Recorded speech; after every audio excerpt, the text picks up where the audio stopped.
All right, this is We the People News. One more time at it. Educational purposes only. Okay, not attorney, not giving legal advice. Just my opinion. I'm hearsay. So take everything with a grain of salt. Alrighty? Do your own research. Okay? Never just look straight forward. Always look around you. Be able to protect yourself by any means necessary. Alright? Arm yourself with knowledge. Use that Second Amendment, people. Alright, let's proceed forward. Actually follow the fucking rules, state. So according to Blackstone, right, you're all welcome to read this too, but according to Blackstone, this shift in the burden of proof, this shift from the prosecutor on the defendant have to go out and prove his case, right, to prove he's innocent, this shift in the burden of proof, it occurs when the system focuses on speed and efficiency and not on established procedures and processes. So if the system is focused on speed and efficiency, how many people can we push through this system? Then you've had a shift in the burden of proof. And this... And really, if you sit and think about it, and some of you guys alleged criminals out there, how much investigations work did the officer ever did in your case?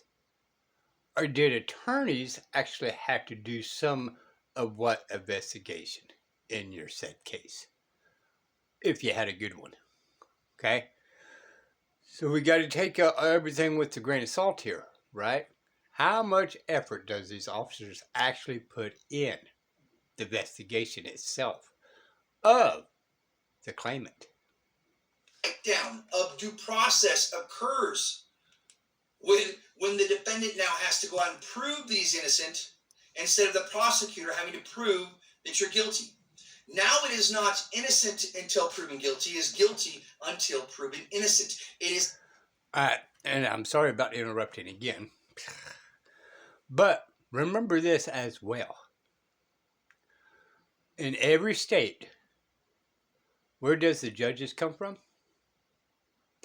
Most judges actually comes from the prosecutor. They prosecute, and eventually if they get X amount of people convictions, then the governor or the voters, whatever you want to decide on, right, gets put in to being a judge, or they get called in to be a judge.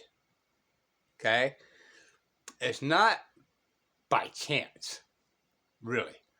I'm more inclined to see more defendants judges or defendant attorneys to be judges than these prosecutors, because at least there's some type of character, or they wouldn't be called defendants, even though they make money off your misery.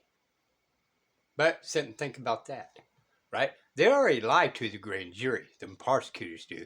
So they automatically go to be a judge, and they already know how to lie to you. Sit and think about that, y'all.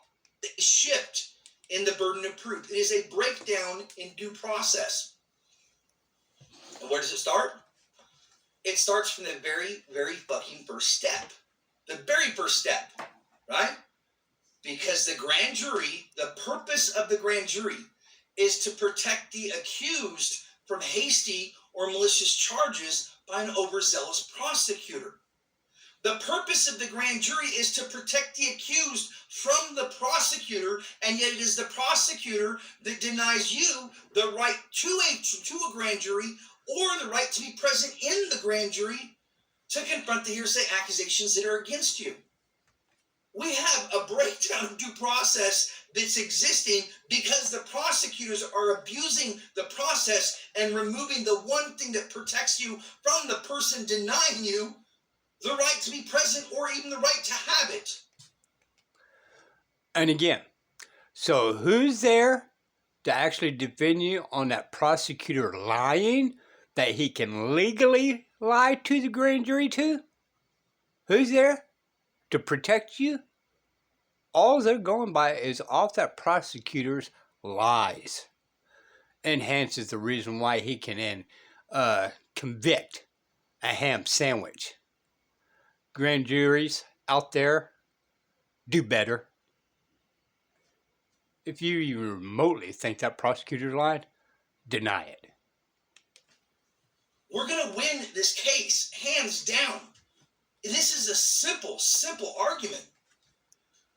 But I need you guys to get behind this, right? I need you guys to support this. If you want me to get you or your family member back home, or you want to get rid of your judgment that was done years ago, you got to get behind this, right? Because I'm going to argue this on your behalf. Because I'm going to argue this on your behalf. I will do that. And I will effectively, easily argue this. But we have to make enough noise so that when I get to Washington, D.C. on June 7th, right, that they will not be able to deny this or ignore this any longer. That's why I'm out here across the country. That's why because we've got to bring attention to this issue. Now, I want you guys to think about something else here. Because the issue of the family unit and the issue of the indictment unit are interchangeable, you guys. They're interchangeable. And you guys have to understand this, okay? Because in a criminal matter, now let's take a step back. These judges they're doing family court and criminal court. Most of these judges are interchangeable between those two things. Now, St. Augustine from Assisi, he said that how incredibly alike are all the tyrants, but how gloriously different are each of the saints.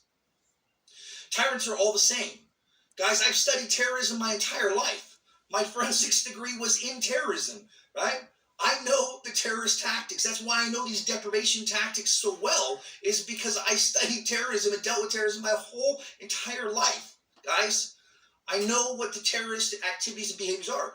The delivery might be different, but the mode remains the same. It's all deprivation tactics, what they're doing on you. They're all trying to get you to comply through the use of fear, intimidation, coercion, or duress, which is an act of terrorism, okay? But once you determine the standard operating procedure of the worker, of the terrorist, then you can presume that the terrorist boss is directing them to, is teaching them to do it that way. That's why we had to standardize these procedures. We had to come up with the standard operating procedure that every single one of these state judges